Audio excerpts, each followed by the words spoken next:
আপোনালোকে যি থাকক থাকিব কথা নাই, কিন্তু কথা হৈছে উন্নয়নৰ স্বাৰ্থত MLA ইলেকশ্যন মোৰ লগত থাকিব। এতিয়া মানে দলগাঁও সমষ্টিত পৰিল আৰু তেখেত আহিছে আমাৰ ওচৰলৈ, আমাৰ ৰাস্তা হ'ব বুলি বহুত আশা কৰিছোঁ। আৰু ৰাস্তাটো ইমান বছৰ হ'ল কলাগাঁও সমষ্টিতে থাকোঁতে, তেতিয়াৰ পৰা আমাৰ এইটো ৰাস্তা দিয়া নাই।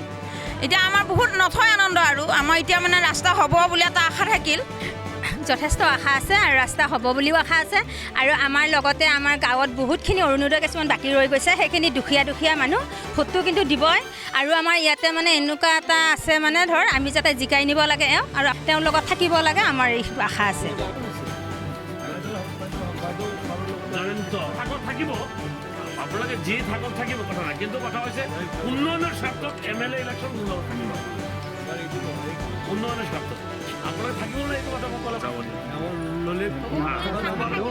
গামোচা দিলে MLA বনাব, তেতিয়া ভাল পাব। আহিব তেতিয়া যাতে আৰু এখন দিব পাব।